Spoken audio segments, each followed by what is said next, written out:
बिस्मिल्लाहिर्रहमानिर्रहीम। अस्सलाम वालेकुम नाज़रीन, मैं हूं राजा नसीर फजल और आप देख रहे हैं राजा न्यूज नेटवर्क। इंतहाई अहम टॉपिक लेकर हाजिर हुआ हूं। मेरा आज का जो टॉपिक है वो बांझपन के हवाले से बहुत ही अहम है कि IVF क्या होता है और टेस्ट ट्यूब बेबी क्या होता है। नाज़रीन, पहले तो मैं थोड़ी सी इसकी डेफिनेशन ये बताता चलूं कि पाकिस्तान में IVF और टेस्ट ट्यूब बेबी को मायूब समझा जाता है। लोग इसको गलत कॉन्सेप्ट देते हैं, समझते हैं कि टेस्ट ट्यूब बेबी जो है वो गलत तरीके से औरत की बच्चेदानी में डाला जाता है। नुतफा जो होता है यानी कि स्पर्म किसी गैर मर्द महरम के लिए जाते हैं तो फिर जो है वो टेस्ट ट्यूब बेबी परफॉर्म किया जाता है। नाज़रीन, मैं आपको यहां पर बताता चलूं कि हमारा एक मजहब और इस्लामी मुआशरा है, इसमें यहां पे इस तरह का कोई कॉन्सेप्ट नहीं है। Test tube baby basically perform किस तरह किया जाता है हम आज उसके ऊपर रोशनी डालेंगे, मोटी मोटी बातें करेंगे, आगे फिर डिटेल में भी वीडियो हम बनाएंगे।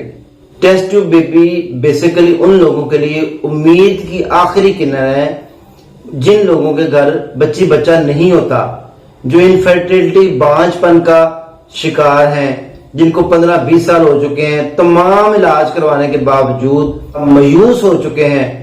देखा ये जाता है बारीकी में टेस्ट ट्यूब बेबी में कि नुक्स किसके अंदर है, मर्द के अंदर नुक्स है कि औरत के अंदर नुक्स है।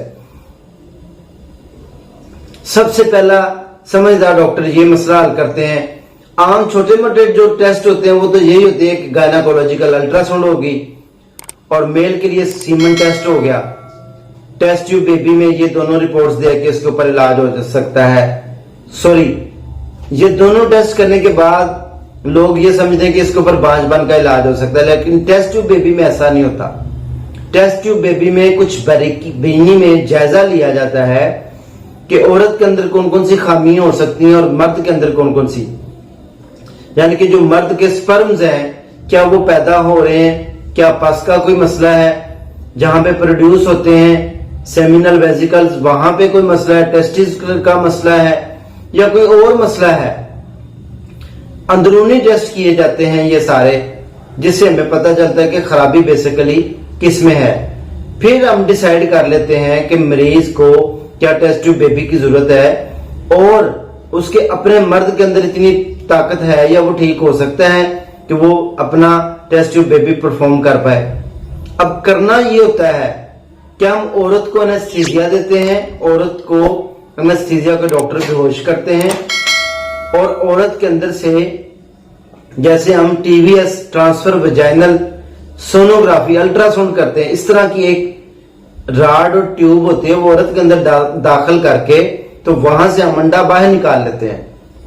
उस अंडे को मर्द के स्पर्म के साथ फर्टाइल करवाते हैं और इसको इंक्यूबेट करवाते हैं। जो जाइगोट बनता है 37 डिग्री सेंटीग्रेड के ऊपर और उसका इंक्यूबेशन जो टाइम होता है वो तकरीबन 8-10 दिन हो सकता है। उसका ड्यूरेशन 24 से 72 घंटे भी हो सकता है, वो कंडीशन पर डिपेंड करता है। वो जो मरीज के स्पर्म या ओवम हम लेते हैं अंडा, उसकी हालत के ऊपर डिपेंड करता है। इन दोनों का मिलाप करवाने के बाद अगर हम उसको बाहर रखते हैं, फिर जब वो फर्टिलाइज हो जाता है तो उसको औरत के अंदर इंसर्ट कर दिया जाता है। बेसिकली टेस्ट ट्यूब बेबी इसको कहते हैं। इसके अलावा भी छोटे छोटे और भी ट्रिक्स हैं। मिसाल के तौर के ऊपर कुछ औरतें सीमन्स को एक्सेप्ट नहीं करती, उनकी जो यूट्रस होती है, सर्वेक्स जो होता है वो बाहर जो है निकाल देता है सीमन कंसीविंग के दौरान। तो फिर हम क्या करते हैं, मेल स्पर्म अगर बिल्कुल हेल्दी एक्टिव है, सारा कुछ है, तो फिर हम मर्द के स्पर्म लेके तो औरत के अंदर इंसर्ट कर देते हैं।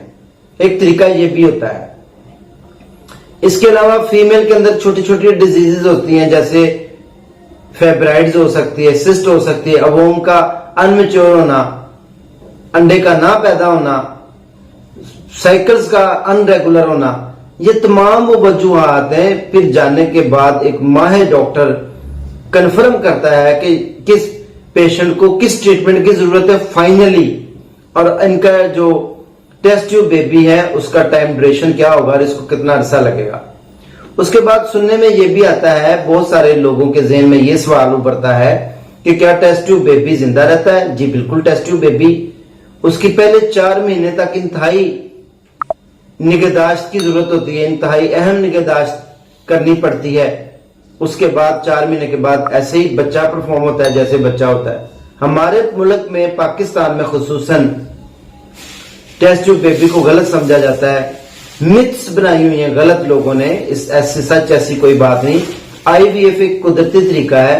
अब हम बात करते हैं आईवीएफ इन विट्रो फर्टिलिटी क्या होता है, ये दूसरा सेकंड पार्ट की तरफ अब हम जा रहे हैं। आईवीएफ एक इंजेक्शन होता है जो कि लेडीज, मेल या फीमेल दोनों को लगाए जा सकते हैं, और दिन में 1 या 2 इंजेक्शन लगाए जा सकते हैं 15 दिन तक लगातार।